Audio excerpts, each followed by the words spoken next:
Okay, so we've only got this week and next week to go, and how's everybody doing on their? I didn't check your grades today. How's everybody doing on their Ford web-based trainings? Did you get them in there, Crystal? Yeah. Okay, so you're all up to snuff. What about you, Gavin? Haven't gotten them done yet, but I'm working on it. Okay, well you're running out of time, All right, noted. so get on that. Why yeah, because your grade will suffer. So, so we've really only got today, and then next Tuesday, we're going to talk about some OBD2 stuff. And then next Thursday's a final. And then we're done. So, and then the grade's got to be in, everything's got to be done by Thursday. So, okay. So we are going to continue on to the third lesson about exhaust after treatment systems. Let's find, where are we at? This one here. And so we've talked about, come on, maybe there you go. So we've talked about catalytic, or the DOC, which is the oxidizing catalyst. We've talked about the DPF, which is the exhaust filters. And so now we're going to talk about the SCR. And depending on the configuration of the vehicle, and we'll kind of talk about that configuration a little bit, but a lot of the configurations, this is the progression of how these sit in the exhaust. So we're going to kind of cover about how this does what it does. I'm going to kind of go through a little bit of overview of how it all does, and then we're going to break all the pieces down to it. And I hope that I can keep it all straight in my mind and in your guys' mind as we go through this. So selective catalyst reduction. It's called selective because it is selecting one thing that we're trying to get out of it. Whereas like the DOC is doing is taking care of some NOx, HC and CO, a little bit of soot, all that kind of stuff. The only thing that takes place inside of an SCR is we're reducing NOx, and specifically NO and NO2 into water. I guess we end up with CO2, nitrogen, and water as a result of that coming out the tailpipe. So that's why we call it selective. There are some other types of SCR systems that are out there that they make ammonia different ways. There's some couple of different things that are out there. Ford specifically uses SCRU, which is the U is urea, where we're actually putting a fluid in the exhaust. So that is all we will cover. If you have the book, you can read other chapters about all the different kinds that are out there. I actually believe there's only one other type that's out there, but there's some other ways that they do it. But Ford uses this, so this is what we're going to do. So the reason that we have to use the urea in all this is the fact that in a gas engine we use, I believe it's rhodium in a catalyst, and they wash it with a rhodium, which is rhodium is a precious metal, and because of the lack of oxygen in the exhaust, the NOx that a gas engine produces very little NOx anyway, but the NOx that it does produce is easily stripped of its oxygen through the reduction catalyst because it is low in oxygen. But because of the oxygen-rich environment in a diesel exhaust, that doesn't work. Okay, so they had to come up with a different way to do it, and that's why we're using urea to do it. We're going to introduce urea is going to decompose into ammonia and CO2, and then the steam and the ammonia is going to work together to convert the NOx into CO2 and nitrogen. Crystal, did you happen to watch that video? No, I forgot, but I will. Okay, that's fine. That's fine. Just make sure, watch it to make sure that I'm saying this all correctly, because I believe she's saying it all correctly. I'm not a chemist. I are a mechanic, not a chemist. And we're going to try to explain how all this works. And I guess at the end of the day, you don't really need to know all this stuff outside of the fact that this stuff was introduced almost, it was introduced in January 2010, and so it's been 11 years ago that this system was introduced. When they introduced it, Ford and the industry, if you Googled it, you didn't know what was inside these things. You didn't know it was a catalyst in there. Didn't know why it did what it did. There was no explanations for any of it. So I struggle with trying to understand or trying to fix something if I don't understand what's happening inside it. So hopefully give you a good understanding of what's going on inside this exhaust. And with that understanding of the exhaust, of what's happening inside, then when we have a problem, you can say, okay, this is happening or it's not happening, and we can fix it. So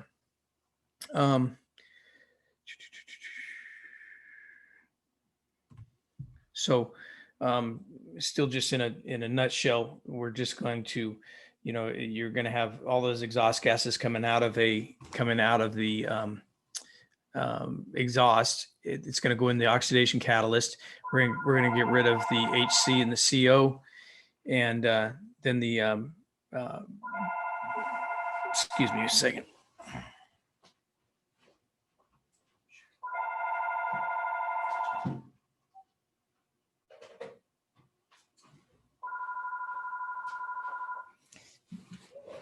I'm sure it's a salesman trying to sell me something.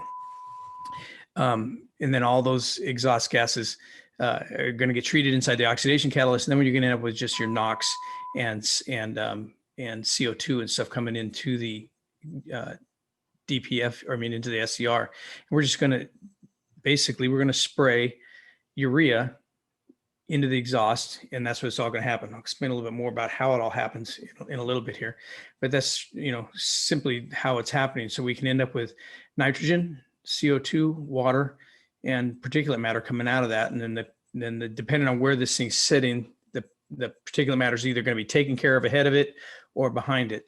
And we're going to get nothing but nitrogen, CO2, and water coming out the tailpipe. Okay, we're going to do that. We're going to use DEF, which DEF is our, we'll talk more about what it is, but it is urea and water.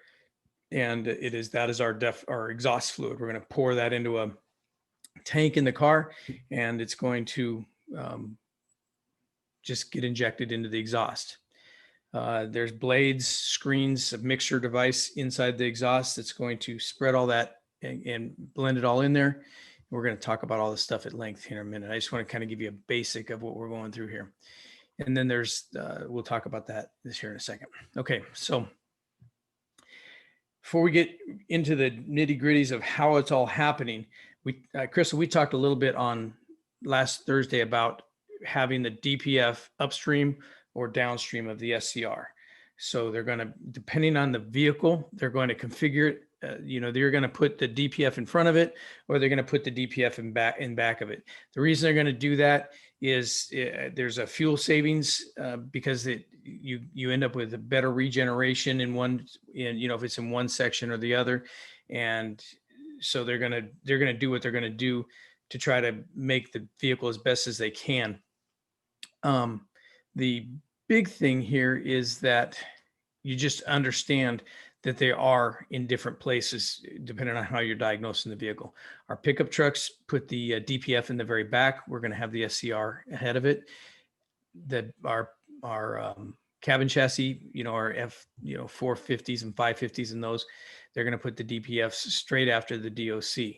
So you're going to have a whole lot more heat generation here. One of the downfalls of this side here is we don't have the heat available for the DPF as much. However, we're going to, we're going to, and one of the downfalls here is that we're going to send a lot more heat through here, trying to get it to here to help regenerate it. So they've got their pluses and minuses, but we end up with the placing the SCR upstream of the DPF, like on the top up here, we end up with a 2% reduction in fuel consumption. So we get better fuel economy running it up here. It has, like I said, it has advantages and disadvantages. I do not know what the other manufacturers are doing. I know that our Transit puts the DPF and the DOC are actually one sealed unit and then goes down to the SCR. I'm not really familiar with how the F-150 does it. Haven't had to work on one. I mean, a really reliable truck. So we haven't had to work on one. So I really don't know how they got it laid out. But at the end of the day, they're going to lay it out one way or the other like this. Okay. Okay. So all the components that are going to make up this system. We have the DEF, which is the exhaust fluid, the SCR, which is the selective catalyst. That's the catalyst that's inside there. We're going to have some sort of a quality sensor. Either they're going to have a sensor that tells us how good the DEF is, or we're going to do it a different way using readings from the exhaust.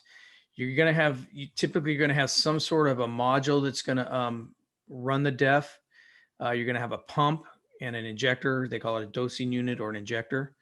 We're going to have pressure sensors inside there. There's lines and heaters, and then there's the tanks, and then there's warning systems and all kinds of stuff that involved in all this. So let's talk about the DEF. So what is DEF? DEF is 67.5% deionized water and 32.5% urea. Now, when they first came out with this, they did in fact tell us that it was clarified urea, that it was clarified cowpea. Well, that is not true. It is synthetically man-made urea. And I guess turns out that urea is one of the most prolific man-made products that are out there. They use it for fertilizer, they use it for explosives, they use it for all kinds of things. We're going to use it to supply ammonia to the exhaust. It's very high in ammonia. If we were to take this DEF, well, I guess let's talk about ammonia. Ammonia, if you just dried it out, it's a white powdery substance. The urea, if we spill it out on the ground and it dries into these really cool looking crystal things. Pardon the pun, crystal.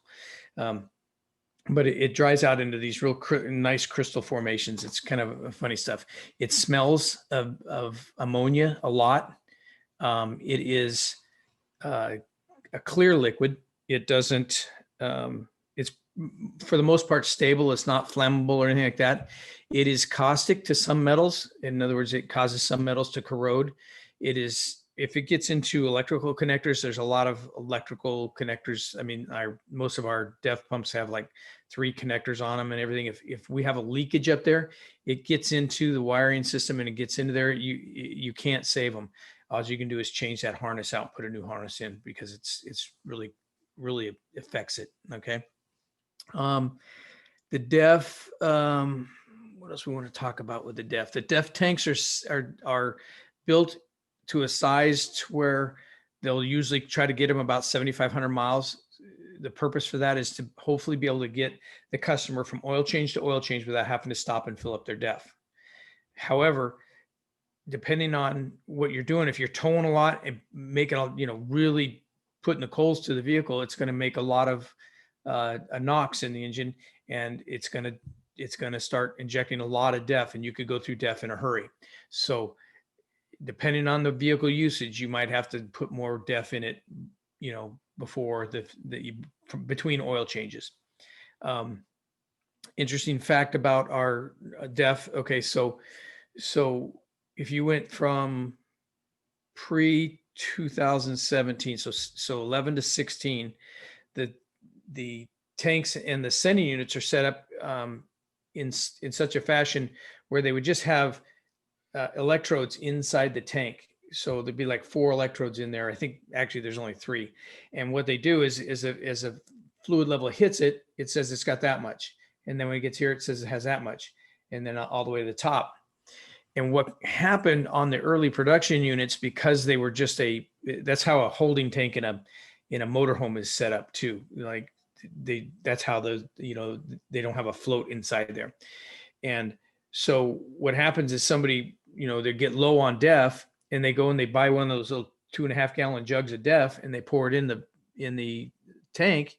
Well, 2.5 gallons doesn't get it from here to here. So the system has no idea that you just put 2.5 gallons in. So the rule is, and this is an important rule, if you're going to be in this industry, if you're going to put any in, you fill it up. You have to fill it up. Don't just put a little in, because our early production ones won't even see it, and it'll continue to be in a derate situation or something like that. The later ones actually have a different kind of float design so that it can know exactly how much def is in there, and it works a little bit better. We talk about that. There's heaters. The def will freeze below 12 degrees Fahrenheit. I think that's where they came to the conclusion of when they decided to make the diesel exhaust fluid. That's what DEF stands for, by the way, diesel exhaust fluid. What they did was they figured out what was the best for flow and everything working together and being able to be as, I don't know, freeze resistant as possible. What is water freezes at 32 degrees. DEF doesn't freeze till 12 degrees. However, there's all kinds of places in the country that we will want to live that get down below 12 degrees. And so that's a problem, and they'll freeze. The tank is designed to be able to withstand the expansion of it when it freezes. So it freezes and it's okay. You know, if it's sat there overnight and froze, the system's designed, it has heaters in the line and it has heaters in the tank so that once you start the vehicle, those heaters will warm that up and melt that DEF. Now, the other thing that happens when we turn the car off, we reverse the pump inside the tank so that it sucks the line out so that the line doesn't have any DEF in it, so that it doesn't freeze and crack or something overnight. However, we have heaters that run during the day and a heater that runs down the line for the to the injector. That's just a hot wire that runs down there, and those keep it warm. So when you're driving down the road and it's 0 degrees outside, that stuff will continue to flow and work, because it doesn't matter how cold it is outside. We don't want NOx going out the tailpipe, and it'll still go out the tailpipe if we don't have that DEF going in there. So, so this is kind of just a picture. I think it's kind of too busy a picture, but it's a picture of what's going on inside here. The pumps, the DEF's being pumped out of here, goes down in here to a DEF injector. Now, this picture's obviously for some other manufacturer. They got engine coolant coming down here, and engine coolant heating the tank and stuff. We do not use engine coolant to do that. We use electric heaters inside the tank and everywhere to make all that happen. So we don't have any issues with that. We're gonna have, we'll talk about that here in a minute. We have NOx sensors before and after the SCR, so we can measure the dirty NOx coming in straight out of the engine, and then we can compare that to what's coming out the tailpipe so that we can know that catalyst actually works. Okay, we're going to use a refractometer, just like we do with coolant, to test the DEF. It has a specific gravity of this 1.310 and to 1.38. So we can actually watch, we can actually look in there, and we can actually see. I have one at work that has, and I wish if we were together, I would show you it. It actually reads right at 32.5% DEF when you have good DEF. I have never tested DEF that wasn't. I guess I tested one and that was off. And the only way that DEF is ever going to get off that 32.5% number is, remember, it's 32.5% urea and 67.5% water. If you have a container sitting there and you have the cap off it and it's warm outside, that water is going to evaporate. So if that water evaporates and then they go pour it in the car, now you're going to have a higher number of DEF. It's going to be a higher concentration because you got less water. Okay. The other thing can happen is, somebody thinks, oh, I'm running low, it'd be cheaper. I can pour a little bit of water in there and nobody will know the difference. Well, the system knows really quick if you put just water in there, so it doesn't work. The other thing that happens quite frequently probably happens more frequently the other way, but people will put diesel in their DEF system. The two nozzles sit next to each other. Your fill neck for your fuel, and then your fuel neck for your exhaust fluid. And people will just be like, and they have to work really hard to do it, but they'll actually fill that DEF thing. They'll fill their DEF tank with diesel fuel. Well, when they do that, let me just say, any petroleum in your DEF will ruin it all, because it swells all the gaskets and does everything. It just contaminates the whole thing. If there's any petroleum contamination in your DEF, you have to just replace the entire system. It costs about $2,500 to replace it all. So those are your big things that are going to cause contamination is diesel fuel being put in it, or somebody messes with it. I've never had anybody mess with it. I've only had people fill them with diesel fuel, and it causes a problem. The other things we need to know about DEF is it has a shelf life. It's a chemical, and it deteriorates. The urea decomposes. Okay, and so and that's what we're doing actually when we're trying to when they make urea, or when they make DEF, their urea, they're mixing, I think they're taking the ammonia and CO2 and they're making urea, and we're trying to decompose that and get it back into ammonia and CO2, and it will do that on the shelf. It decomposes, and it has a shelf life. Just know that you can't just, people can't go and buy a big bulk of it and then it sit around, because it will break down and not work. And I'll explain in a little while how we know it doesn't work. So the dosing valve, we call it, Ford calls it a DEF injector, is dosing valve. And all it does is it is nothing more than a pulse width modulated valve that just turns on and off, and we put pressure to it, and it just sprays DEF into the exhaust ahead of the SCR. What it does is it sits at about a 30-degree angle in front of the SCR, and it sprays it down onto a mixer. And what the mixer is it's either a screen. Some of them have a screen in front of them, or they actually have a set of plates in there that, as the exhaust comes through, it stirs it up. And what it does is it takes that atomized DEF, spreads it all around so that it evaporates as it goes into the SCR. So there's a chamber just ahead of the catalyst part of the SCR, and all that DEF that comes in there gets through a mixer in all the hot exhaust, evaporates so that it decomposes into ammonia and CO2. And so that ammonia goes through there, and we'll talk about how that chemical process takes place here in a second. See, oh gosh, I had a picture of it. There you go. This is your decomposition chamber. So this comes in here, it decomposes into ammonia and CO2. This is the injector. See, it sits about a 30-degree angle here, sprays in there, and then that goes into the SCR catalyst. Okay. So this is what's taking place inside there. Well,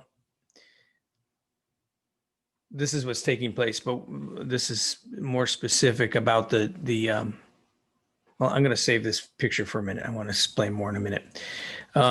The dosing valve, there's a bunch of stuff you don't need. It's not that important about it. It's just electrical pulse width modulated. It's got some spacers. They have fins and stuff. We keep fins on there to keep it cold. We want to keep it cool, but at the same time, we want to keep it hot so that it doesn't freeze. I've never heard of one freezing. I know that they will plug up from if they get the DEF will crystallize on them and get them to plug up. So they do have a little bit of problems. And anything that's trying to spray a liquid into a hot exhaust always is going to be problematic. And we do have some problems with them. And they'll stick. We can, you would never, ever, ever, ever get to witness them sticking. We can spray them we take them off, we put them into a little cup, and we can measure how much they flow, and they flow every time perfect. But you have a problem, and it's like, I can't figure it out. So we change the injector, and the car doesn't come back. It's good. So the catalyst, okay, so this is where the heart of it all takes place. So the catalyst is nothing different than the DOC as far as its substrate. The substrate's made of a ceramic, extruded ceramic honeycomb, just the same way. It is washed with it's going to have a zeolite substance in it. That's that crystallish stuff that's all makes it uneven and everything, so it captures and holds NOx. It will hold ammonia and everything when it's cold, and then release it when it's hot. It is washed with iron or copper instead of a precious metal like platinum or palladium. And so we're going to use iron or copper is going to be the catalyst that helps us break down the NOx and the ammonia into nitrogen and water. Okay, so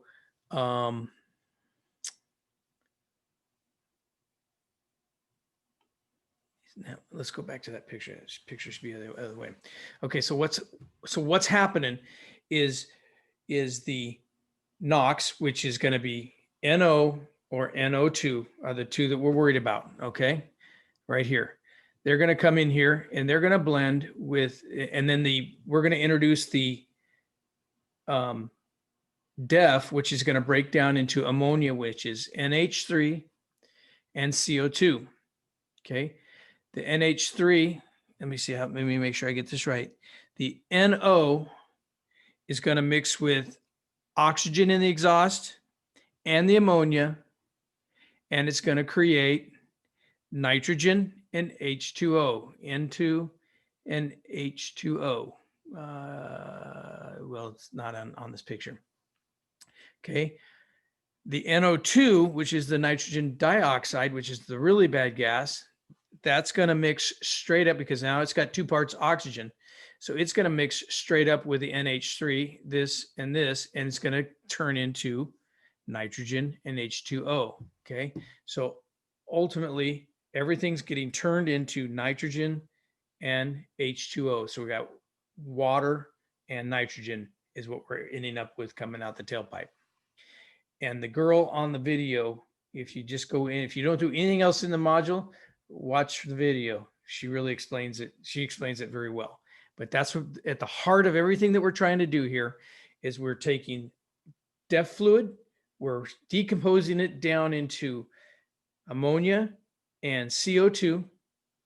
We're going to use that ammonia to work with the catalyst in the substrate it's either iron or copper. Those are all the catalysts. Remember what a catalyst is a catalyst is something that speeds up a process, but doesn't actually enter into the process or give anything up of itself.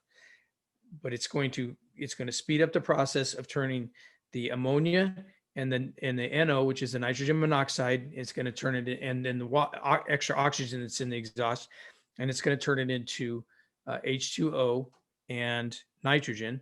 And then the ammonia, the NH3, is going to interact with the NO2, which is the nitrogen dioxide, and convert it into nitrogen and water as well. Okay, that's everything that's happening in the exhaust, and that's what all this is for, because we're trying to get rid of NO2. Okay, so the other thing that's happening inside this catalyst is, so we have ammonia coming through here. We can't have ammonia getting spread out the tailpipe, because if we have too much ammonia happening, ammonia is another controlled gas, and it burns your eyes. It's not good for us as a gas. So they're going to put on the backside of the SCR, they're going to have an ammonia slip catalyst, and it's a catalyst back here that's going to turn the ammonia back into CO2 and water, I believe. I don't have it written down here, but I believe it turns it back into CO2 and water or something like that. So it's just another chemical reaction to make sure that the ammonia doesn't get out the tailpipe. Okay. So all this makes sense so far? Yeah. Gavin, have I put you to sleep? Gavin, you're asleep. He's not even watching, is he? Busted. Okay, so how all this is, where this is all taking place or what's happening here is we're going to use NOx sensors, and they're nothing but sensors that we're going to put in front of the cat and in back of it. So we can measure, like I said before, we're going to measure it coming in and we're going to measure it coming out. So we can have numbers as high as 400 or 500 parts per million coming into this thing. And we'll typically going to run something less than 10 parts per million coming out the tailpipe. So very little amount. Okay. The NOx sensors, this is a good picture of one that this is the module and the sensor are all one unit. If we're going to replace one, we replace them both. Our early production ones actually had a module and a sensor. We have very little problem with the modules, but we have problems with sensors. The sensors are susceptible to contamination if they've oil going out the tailpipe or people with using high sulfur fuels or something like that. They'll contaminate these things. High sulfur fuel will contaminate the DPF and the SCR, so we can't have high sulfur fuels at all. The wrong way. Our early production ones only had a sensor in the back. We did not measure it coming in, so we only measured what was coming out the tailpipe. Now, ever since 2013, they had to put one before and after, so they could know how efficient the SCR was working, and it helps us to know how well the DEF is. So one of the things, I think the next thing in here is quality sensors. Let me back up for just a second. This is how the oxygen sensor works. It's a NOx sensor, but it's a oxygen sensor. And I'm not even gonna try to lie to you that I get this.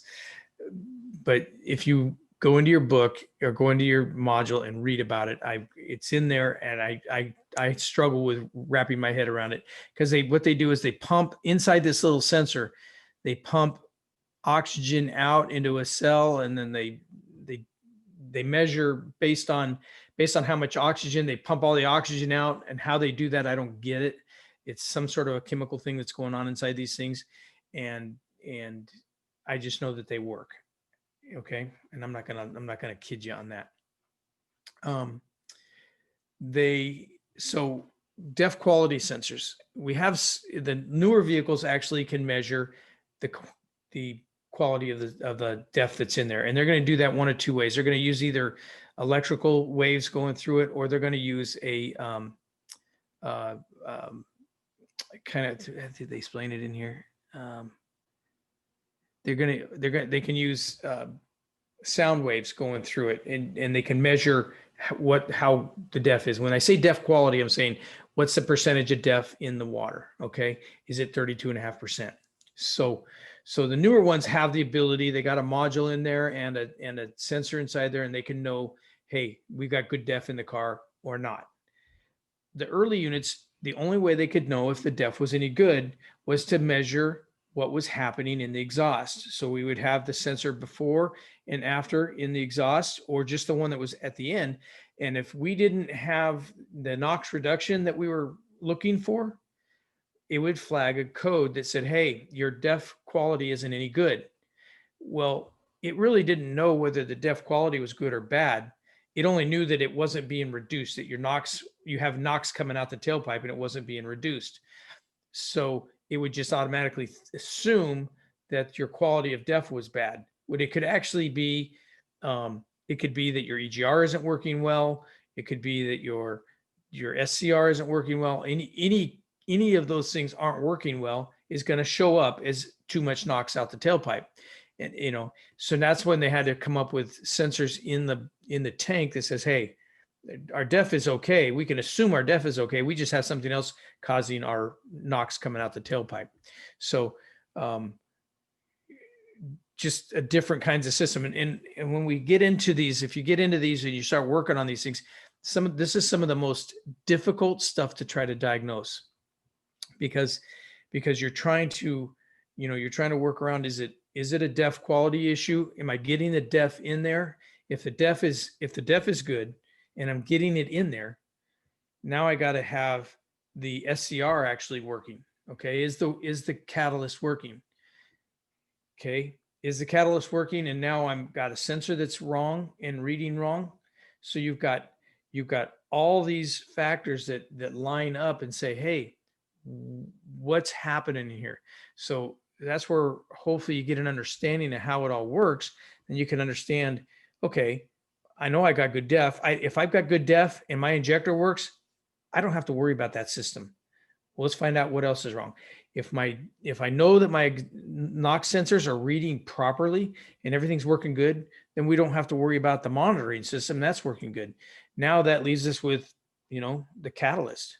And most of the time, the car will diagnose itself. If you make a repair, we drive it. It has monitors within itself, and it sets mode 6 data and monitors. And once it sets that, it says, hey, I'm fixed or I'm not fixed.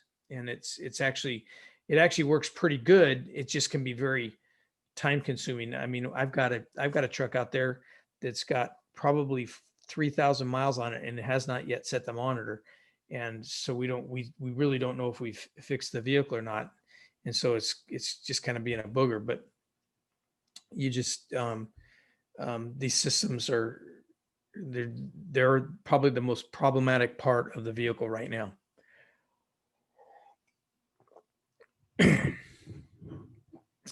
Like I said, the new sensors, the electronic sensors, they can measure the changes in the def within 30 seconds. Whereas before, you'd fill a def tank up and the guy would have to drive it for, you know, 100 miles or 200 miles. And then it would say, hey, you know, I'm getting different readings than I was on their last tank of def. And it would say, whoa, we've got a problem. So the newer systems are much more efficient.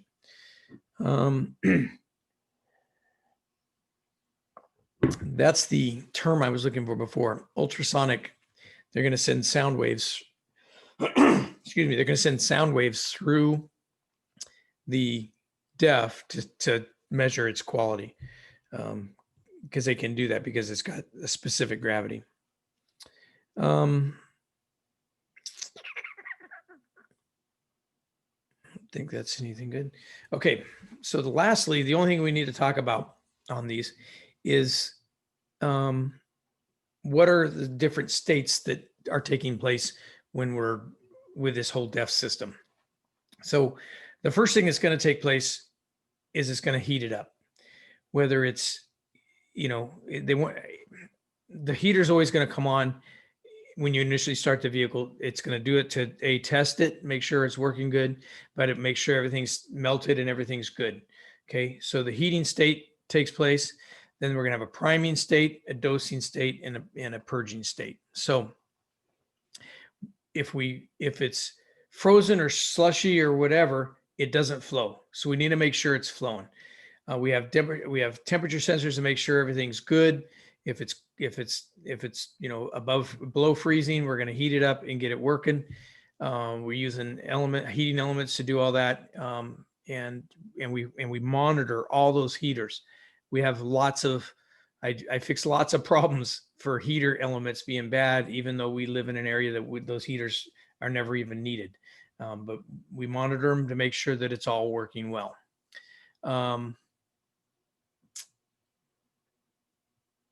So that's the heating state. We just need to make sure it's heated. Okay, the priming state. When we start the engine, the first thing that's going to happen is we're going to we're going to turn the pump on, and we're going to fill the DEF system so it's all full. Remember when I told you we turn it off, it sucks it all back in. So we're going to turn the key on. It's going to fill the system up, primed, ready to go, so that it's when we're ready to put DEF in there, we can just put it in there. Then we're going to have a dosing state. Okay, when it's ready, when it's ready to dose, it's going to be at pressure. It's going to, now you're going to prime it, and once it's primed, it turns off. But then when we're going to dose it, when we're ready to start dosing, the pump's going to come on, and it's going to maintain about a pressure of somewhere around 72 psi in the DEF system. Okay, then the pump's going to continually run to make sure it maintains that pressure, because if the pump's not running, the pressure drops. So the pump's going to stay running. It usually runs about 28% duty cycle, and keeps that pump at pressure at about 72 psi. And then as the dosing valve's needed, it'll just turn it on and spray it into the exhaust. And you can actually sit next to these vehicles. If it's sitting at an idle and it's turning on, you can actually hear it happening. They click, click, click, click, click, click, click. And then the newer ones they buzz, bzz, bzz. And so you can actually hear it happening. Okay.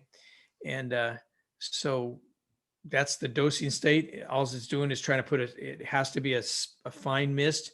One of the other things about the doser or the injector is we also don't want one that drips. If that thing when it shuts off, drips and leaks, then you're going to get too much DEF inside the exhaust, and that creates problems as well. Remember, we don't want that ammonia going out the tailpipe. And all this, how much the injector's on and how much is being dosed is all going to be factored in based on all kinds of algorithms that are already put in place inside the NOx modules. All those NOx modules are sending information to the PCM, and the PCM is taking that information in and it's sending it out to the dosing module, and then that module makes a decision to turn these things on. And then the purging state. Remember, when we turn the car off, it's going to pull all that DEF back in. And one of the things that it happens on a very rare occasion, but it does happen, is if it's purged. Once it's purged, if there was a bunch of, if you had a catalytic converter, if you were in a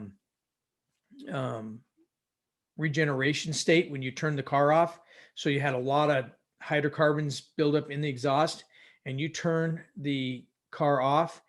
When it turns off, it opens the injector and pulls the fuel out so that it can, or the DEF out, and it'll actually suck some of that exhaust in. And you could actually pull hydrocarbons into that DEF system, and you could contaminate your system. If that happens very often, you could contaminate your DEF system with hydrocarbons from the exhaust. Doesn't happen. I think I've only seen it once. It's not like real common, but it is something that could happen. But when we purge it, it's just a set of valves inside there, and the pump turns over, and it just sucks everything dry so that the system's dry, so that if it freezes at night, it doesn't break the lines or cause any problems. And then the next morning we go turn the key on, the whole thing starts over, it purge it, or, it primes itself. They call it, we say it's priming state. Yeah. Primes itself, gets itself ready to go, and the whole thing starts over again. And you can watch all this happen, and we can monitor it with the IDS, and we can watch the, as you start driving, you see the pressure come up, and then you can start seeing it dosing. It will not dose below 200. If the exhaust is below 257 degrees is the magic number. Below 257, it does not, no dosing will take place. So we have to get, in order for any of this to really be effective and work, it has to be above that 257 degree mark, so that the DEF will disintegrate and work inside the SCR. I think that's the last of that slide. I just want to ask you if you understand what all is taking place there. Does that make sense, Crystal? Yeah. Okay. So when we talk about the whole after treatment system, the EGR, timing, all that stuff's trying to take care of exhaust is trying to take care of all the exhaust before it gets out of the engine. Once it's out of the engine, we're going to treat it with the diesel oxidation catalyst, which is going to try to get rid of the hydrocarbons, the CO2. We're going to get it inside the CO, I'm sorry, the hydrocarbons and CO. We're going to try to turn those into CO2 and water. And then when it gets into the particulate matters in the DPF, the diesel particulate filter, man, I'm talking hard today. So that's going to collect all the particulate matter, and then we're going to use fuel from the injectors or from a vaporizer to put hot vaporized fuel into the DOC to heat up and create the temperature, the hot gases that we're going to need to cook off the soot out of the DPF. And then we're going to use the DEF fluid, diesel exhaust fluid. We're going to use that ammonia to work with the NOx, the NO2 and the NO to turn those into CO2 or oxygen and nitrogen and water. So that's what we have going out the tailpipe. And that is your exhaust after treatment in a Ford engine as a whole. Okay. If you don't do anything else, watch the video. It's a good video. Okay. But everything else is pretty good. It's not a real long module this week. Look through it. I think there is a test. There is a quiz for it at the end. And then next Tuesday we'll get together. We'll talk about OBD2 systems, the computer system, and all of that. If you've taken any kind of gas drivability stuff, some of it might overlap, but it's good information to know. And then we'll be done. Okay. So I think we're done kind of early today. We are, Crystal. See, I told you this was going to be a long night, but it could have been. It could have been. It could have been a lot longer, but it's not that. I think I covered what needed to be covered to make so this makes sense, so that you understand it. Gavin, do you got it? Yeah, I actually think I've got a pretty good grasp on it. I need to go back and listen to the first two sections on that after treatment system to get a full grasp. That would be very beneficial to you to do that. It would be, and then also make sure to watch do the Ford programs that are in there and get that stuff done. Okay. Yeah, definitely. All right. Then I will see you guys. Have a good Thanksgiving. And you guys do anything exciting for Thanksgiving? Did you say no? Eating. Eating. Okay. How's the wife? She is on the mend, doing well. We get to do Thanksgiving here, but just my daughter and my wife and me because nobody wants us around. But her symptoms were like a headache and a stuffy nose. So the COVID wasn't so bad for her. Good. The gal she got it from ended up in the hospital, but Wow. yeah. So anyway, Well, I'm you're glad doing you guys well. So anyway, we will see you on next Tuesday. Have a good Thanksgiving. Thank you. All right. Thank you. You as well. All right.